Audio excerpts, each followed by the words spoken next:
ಶ್ರೀರಾಮ ಸಮರ್ಥ ಸದ್ಗುರು ಶ್ರೀ ಬ್ರಹ್ಮ ಚೈತನ್ಯ ಮಹಾರಾಜರ ನಿತ್ಯ ಪ್ರವಚನ ಸೆಪ್ಟೆಂಬರ್ 15. ಅಖಂಡ ಅನುಸಂಧಾನವೇ ಸಂತರ ಚರಿತ್ರೆಯ ಮರ್ಮ. ಅಖಂಡ ಅನುಸಂಧಾನವೇ ಸಂತರ ಚರಿತ್ರೆಯ ಮರ್ಮ. ಏನಪ್ಪ ಅಖಂಡ ಅನುಸಂಧಾನವೇ ಅಂದರೆ ಯಾವಾಗಲೂ ಆ ನಾಮಸ್ಮರಣೆಯಲ್ಲಿ ಇರುವುದು ಅಖಂಡವಾಗಿ ಯಾವಾಗಲೂ ಇದೆ. ಅದೇ ಸಂತರ ಚರಿತ್ರೆಯಲ್ಲಿ ಬರೀಲಿಕ್ಕೆ ಒಂದು ಕುತೂಹಲಕರವಾದ ವಿಷಯ ಆಗಿರುತ್ತೆ. ಅದಕ್ಕೆ ಅವರು ಅದನ್ನು ಸಂತರ ಚರಿತ್ರೆಯ ಮರ್ಮ ಅಂತ ಹೇಳ್ತಾರೆ. ಯಾವುದೇ ದೇವರ ಉತ್ಸವದ ಮುಖ್ಯ ಉದ್ದೇಶವೆಂದರೆ ನಮಗೆ ಅವನ ಸ್ಮರಣೆಯು ಹೆಚ್ಚು ಹೆಚ್ಚು ಆಗಬೇಕು. ಭಗವಂತನ ಸ್ಮರಣೆಯನ್ನು ಭಗವಂತನ ಪ್ರಾಪ್ತಿಗಾಗಿಯೇ ಮಾಡುವುದಿರುತ್ತದೆ. ಯಾಕೆ ನಾವು ದೇವರ ಉತ್ಸವಗಳನ್ನು ಮಾಡ್ತೀವಿ? ಆ ದೇವರ ಉತ್ಸವಗಳನ್ನು ಮಾಡೋದ್ರಿಂದ ಹೆಚ್ಚು ಜನರು ಅಲ್ಲಿ ಬರಲಿಕ್ಕೆ ಸಾಧ್ಯ ಆಗುತ್ತೆ. ಅದರ ಜೊತೆಗೆ ಉತ್ಸವದ ತಯಾರಿಯನ್ನು ಮಾಡಬೇಕಾಗುತ್ತೆ. ಉತ್ಸವದ ತಯಾರಿಯನ್ನು ಮಾಡಲಿಕ್ಕೆ ಮತ್ತೆ ಜನರ ಗುಂಪು ಬೇಕು.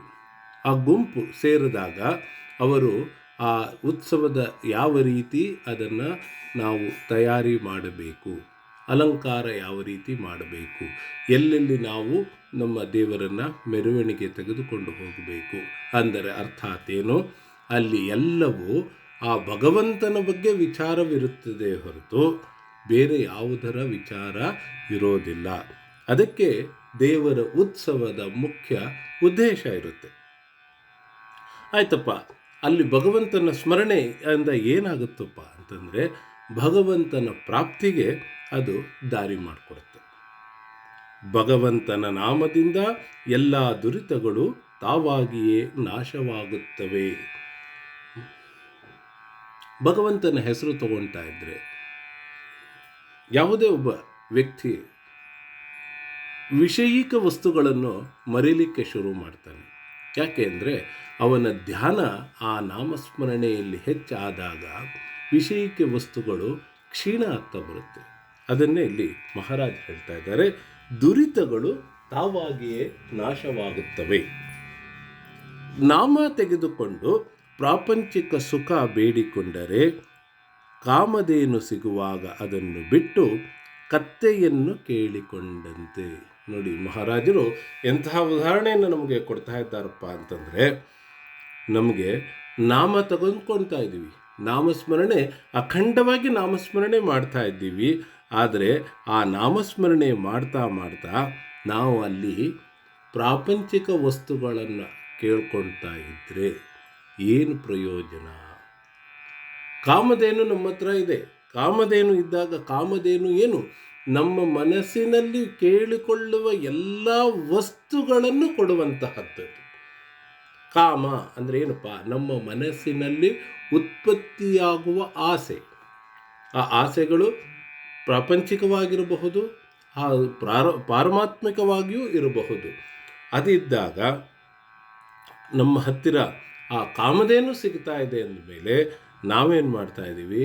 ಅದನ್ನು ಬಿಟ್ಬಿಟ್ಟು ಕತ್ತೆ ಹತ್ರ ಹೋಗಿ ಕೇಳಿಕೊಂಡ್ರೆ ಕತ್ತೆ ಏನು ಹೇಳುತ್ತೆ? ಕತ್ತೆ ಹೇಳೋದು ಒಂದೇ ಒಂದು ಕೆಲಸ, ನನಗೆ ನನ್ನ ಸಾಮಾನನ್ನು ಹೊತ್ಕೊಂಡು ಹೋಗೋದಷ್ಟೇ ಗೊತ್ತು. ಕತ್ತೆಗೆ ಭಾರ ಒಂದು ಹೊತ್ತೇ ಗೊತ್ತೇ ಹೊರತು ಅದಕ್ಕೆ ಪಾರಮಾರ್ಥ ಮತ್ತು ಪ್ರಾಪಂಚಿಕ ವಿಷಯದಲ್ಲಿ ಯಾವ ರೀತಿ ಇರಬೇಕು ಅನ್ನೋದು ಗೊತ್ತಿಲ್ಲ. ಅದೇ ಅದನ್ನು ನಾವು ಕಾಮಧೇನುವಿನ ಹತ್ತಿರ ಕೇಳಿಕೊಂಡ್ರೆ ಎಲ್ಲವೂ ಸಿಗುತ್ತದೆ. ಅರ್ಥಾತ್ ನಮ್ಮ ಬಳಿ ನಾಮಸ್ಮರಣೆ ಇದ್ದರೆ ಆ ಭಗವಂತನ ಪ್ರಾಪ್ತಿಗೆ ಒಂದು ಮುಖ್ಯವಾದ ಕೋಡ್ ಇದ್ದ ಹಾಗೆ, ವೈಫೈ ಕೋಡ್ ಪಾಸ್ವರ್ಡ್ ಥರ ಇದ್ದ ಹಾಗೆ. ಅದನ್ನು ಬಿಟ್ಬಿಟ್ಟು ನಾವು ಏನೋ ಬೇರೆ ಮಾಡಲಿಕ್ಕೆ ಹೋದರೆ ಏನಾಗುತ್ತೆ ಅಂತ ಮಹಾರಾಜರು ಹೇಳ್ತಾ ಇದ್ದಾರೆ. ನಾಮದಿಂದ ಪ್ರತ್ಯಕ್ಷ ಭಗವಂತನೇ ಮನೆಗೆ ಬರುತ್ತಿರಲಾಗಿ ನಾವು ದುಡ್ಡು, ಲೌಕಿಕ ಅಥವಾ ಸಂತತಿ ಕೇಳಿದರೆ ಅದು ದುಃಖಕ್ಕೆ ಕಾರಣವಾಗುತ್ತದೆ. ನೋಡಿ, ನಾಮಸ್ಮರಣೆಯನ್ನು ಮಾಡ್ತಾ ಇದ್ದರೆ ಸ್ವತಃ ಆ ಸಾಕ್ಷಾತ್ ಪರಮಾತ್ಮನೇ ಮನೆಗೆ ಬರ್ತಾ ಇದ್ದಾನೆ ಅಂದರೆ ಏನಪ್ಪ ಅರ್ಥ? ಹಾಗಾದರೆ ನಾನು 10 ಕೋಟಿ ಜಪ ಮಾಡಿದ್ದೀನಿ, ಹಾಗಾದರೆ ರಾಮ ನಮ್ಮ ಮನೆಯಲ್ಲಿ ಬಂದಿದ್ದಾನ? ಹೌದು, ರಾಮ ಯಾವ ರೀತಿ ಬರ್ತಾನಪ್ಪ ಅಂತಂದರೆ, ಒಬ್ಬ ಮನುಷ್ಯನ ಒಂದು ದೇಹದಲ್ಲಿ ಆಗುವ ಬದಲಾವಣೆಗಳು, ಮಾನಸಿಕ ಬದಲಾವಣೆಗಳು, ಅಷ್ಟು ಜಪವನ್ನು ಮಾಡಿದಾಗ ಅವನಲ್ಲಿ ಮಾನಸಿಕ ಬದಲಾವಣೆ ಉಂಟಾಗುತ್ತೆ. ಆ ಮಾನಸಿಕ ಬದಲಾವಣೆ ಉಂಟಾದಾಗ ಅವನು ವಿಷಯಿಕ ವಸ್ತುಗಳನ್ನು ಬಿಡ್ತಾನೆ. ವಿಷಯಿಕ ವಸ್ತುಗಳನ್ನು ಬಿಟ್ಟು ಯಾವಾಗಲೂ ಆ ಪರಮಾತ್ಮನ ದಾರಿಯಲ್ಲಿರ್ತಾನೆ.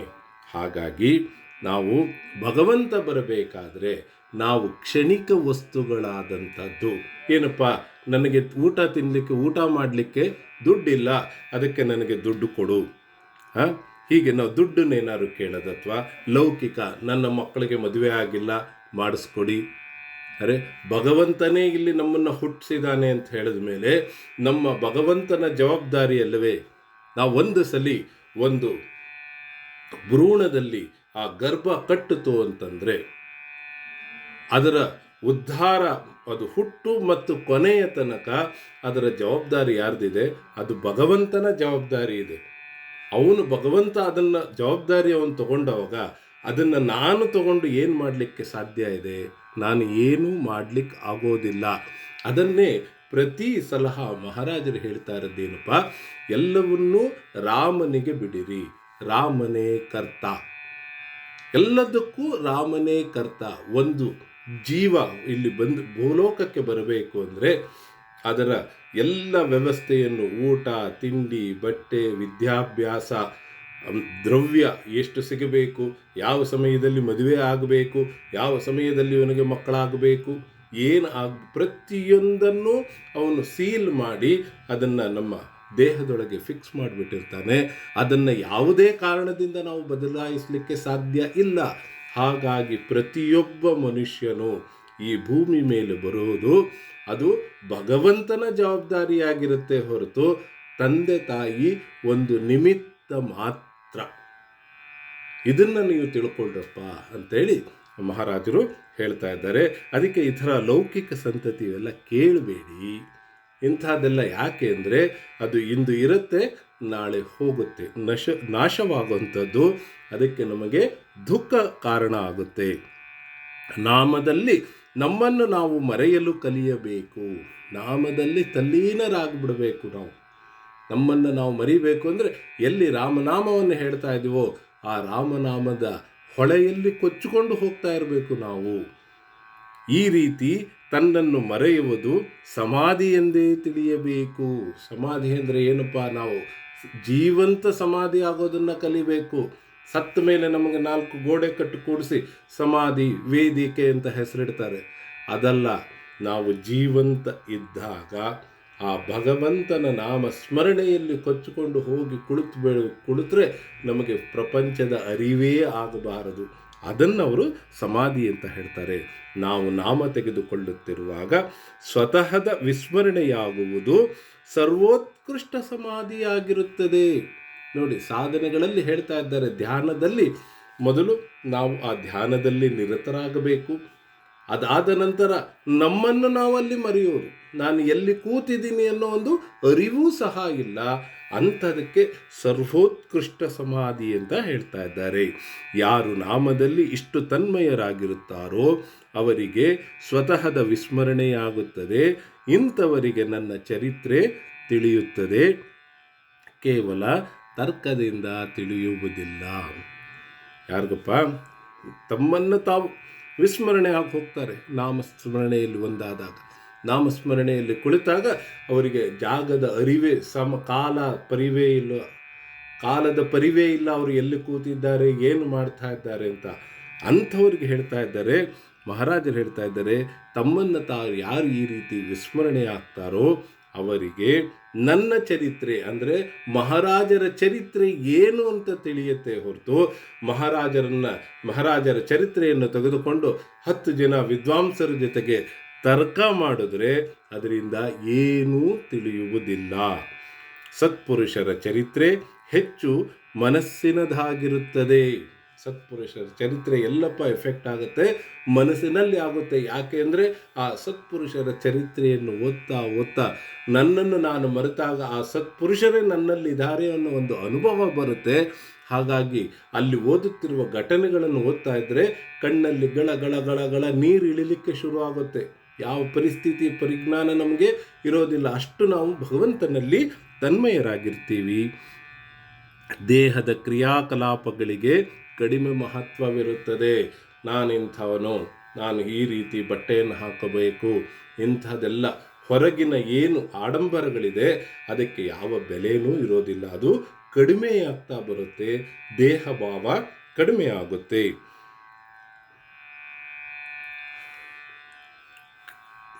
ಚಮತ್ಕಾರಗಳಿಗೆ ಅತ್ಯಂತ ಕಡಿಮೆ ಮಹತ್ವ ಕೊಡಬೇಕು. ಯಾರು ಏನೋ ಒಂದು ಮಂತ್ರ ಹೇಳಿಬಿಟ್ಟು ಬೂದಿ ಭಸ್ಮ ತೆಗೆದ್ರೆ ಅದನ್ನೆಲ್ಲ ಜಾಸ್ತಿ ಪರಿಗಣನೆ ಮಾಡಬಾರ್ದು. ಯಾಕೆಂದರೆ ಚಮತ್ಕಾರಗಳು ಶಾಶ್ವತವಾದದ್ದಂಥದ್ದಲ್ಲ. ದೇಹದ ಯಾವುದೇ ಅವಸ್ಥೆಯಲ್ಲಿ ಭಗವಂತನ ಅಖಂಡ ಅನುಸಂಧಾನ ಇರುವುದೇ ಸಂತರ ಚರಿತ್ರೆಯ ನಿಜವಾದ ಮರ್ಮವಾಗಿರುತ್ತದೆ. ದೇಹದ ಯಾವುದೇ ಅವಸ್ಥೆಯಲ್ಲಿ ಮನುಷ್ಯ ನಿಂತಾಗ, ಕುಳಿತಾಗ, ನಡೆಯುವಾಗ, ಓಡಾಡುವಾಗ, ಮಲಗಿದಾಗ, ಆಸ್ಪತ್ರೆಯಲ್ಲಿ ಹಾಸಿಗೆ ಮೇಲೆ ಇದ್ದಾಗ, ಅನಾರೋಗ್ಯ ಸ್ಥಿತಿ, ದೇಹದ ಸ್ಥಿತಿ, ಯಾವುದೇ ಸ್ಥಿತಿ ಅನಾರೋಗ್ಯದಲ್ಲೂ ಇದ್ದರೂ ಸಹ ಅವನ ಮನಸ್ಸಿನಲ್ಲಿ ಯಾವಾಗಲೂ ಆ ಭಗವಂತನ ನಾಮ ಇರಬೇಕೇ ಹೊರತು ಬೇರೆ ಯಾವುದೂ ಇಲ್ಲ. ಆ ರೀತಿ ಇರೋದವ್ರಿಗೆ ಅವರಿಗೆ ಸಂತರ ಚರಿತ್ರೆ ಏನಿದೆಯಪ್ಪ, ಅದರಿನ ಒಳಗಿನ ಆ ಕೌತುಕ ಏನಿದೆಯಪ್ಪ, ಚರಿತ್ರೆ ಒಳಗೆ ಅಂಥ ಮುಖ್ಯವಾದ ಶಬ್ದ ಏನಿದೆಯಪ್ಪ ಅನ್ನೋದು ಅವರಿಗೆ ಗೊತ್ತಾಗುತ್ತದೆ.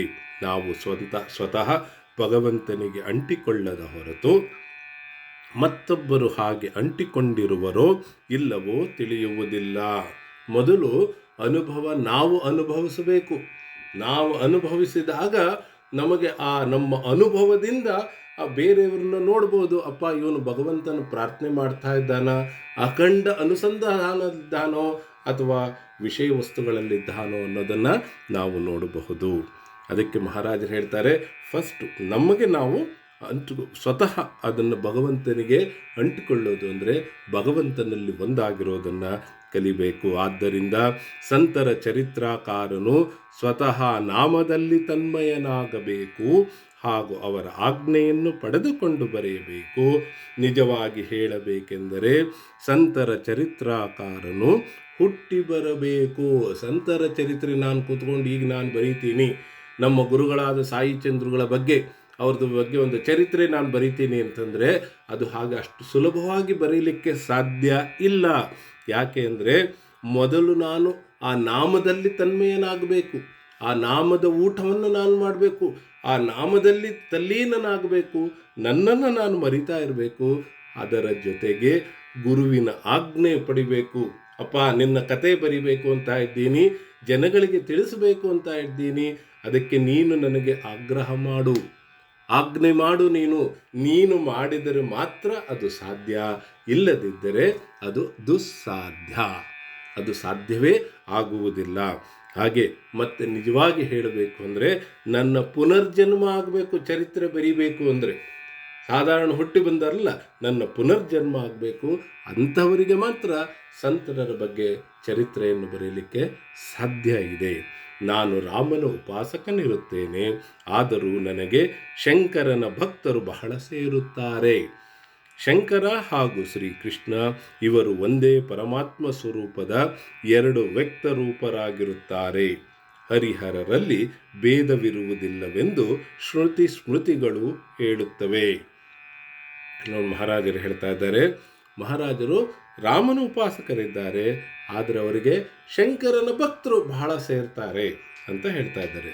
ಆದರೆ ಅರ್ಥಾತ್ ಏನಪ್ಪ, ಶಂಕರ ಮತ್ತು ಶ್ರೀಕೃಷ್ಣ ಪರಮಾತ್ಮ ಇವರೆಲ್ಲರೂ ಒಂದು ನಾಣ್ಯದ ಎರಡು ಮುಖಗಳಿದ್ದ ಹಾಗೆ. ಅವರು ಬೇರೆ ಅಲ್ಲ, ಇವರು ಬೇರೆ ಅಲ್ಲ. ಹರಿಹರರಲ್ಲಿ ಭೇದವನ್ನು ನಾವು ನಮ್ಮ ಮನಸ್ಸಿನಿಂದ ತರ್ತೀವಿ ಹೊರತು ಇದು ಭಗವಂತನಿಂದ ಸೃಷ್ಟಿಯಾದದ್ದಲ್ಲ. ಶ್ರೀಶಂಕರನಿಗೆ ಅತ್ಯಂತ ಪ್ರಿಯವಾದ ರಾಮನಾಮವನ್ನು ಅಖಂಡವಾಗಿ ಜಪಿಸಬೇಕು. ಶಂಕರನ ಭಕ್ತರನ್ನು ಯಾಕೆ ಪ್ರೀತಿಸ್ತಾ ಇದ್ದಾರೆ ಮಹಾರಾಜರು ಅಂದರೆ, ಶಂಕರ ಸ್ವತಃ ರಾಮನಾಮವನ್ನು ಜಪಿಸ್ತಾ ಇದ್ದ. ಅದಕ್ಕಾಗಿ ಮಹಾರಾಜರು ಅವರನ್ನು ಪ್ರೀತಿ ಮಾಡ್ತಾ ಇದ್ದಾರೆ.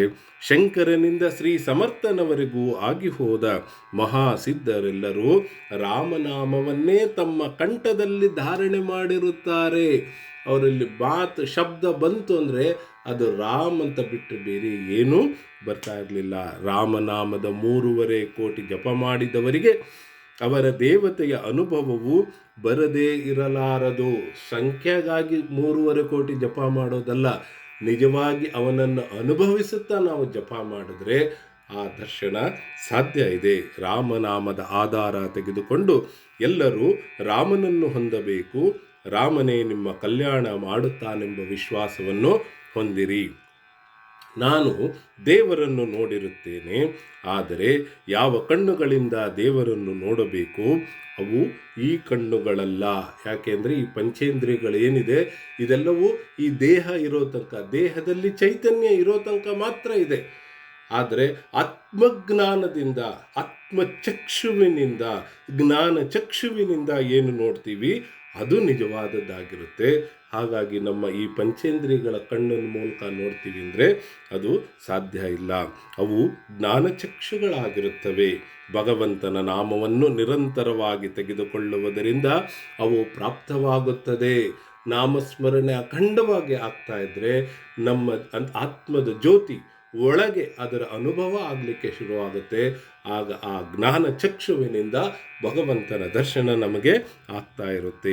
ನನ್ನ ಕಡೆಗೆ ಬಂದು ಚಿಂತೆ ಮಾಡದೆ ಭಗವಂತನು ಎಲ್ಲವನ್ನೂ ಮಾಡುತ್ತಾನೆ ಎಂಬ ಭಾವನೆಯನ್ನು ಕಲಿಯುವುದಿರುತ್ತದೆ. ಮಹಾರಾಜರ ಹತ್ರ ಬಂದು, ಅಯ್ಯೋ ಮಹಾರಾಜರೇ ನನಗೆ ಅದು ಕಾಣಿಸ್ತಾ ಇಲ್ಲ, ಇದು ಕಾಣಿಸ್ತಾ ಇಲ್ಲ, ಸಹಾಯ ಮಾಡ್ರಿ, ಅದನ್ನು ಕೇಳೋದು ಬದಲು ನೀವು ಭಗವಂತನೇ ಎಲ್ಲವೂ ಮಾಡೋನು, ಕಾರಣಕರ್ತ ಅವನೇ, ಕರ್ತ ಹರ್ತ ಧರ್ತ ಆ ಭಗವಂತನೇ ಅನ್ನೋದನ್ನು ನಾವು ಮನಸ್ಸಿನಲ್ಲಿ ಇಟ್ಕೊಂಡಿರಬೇಕು.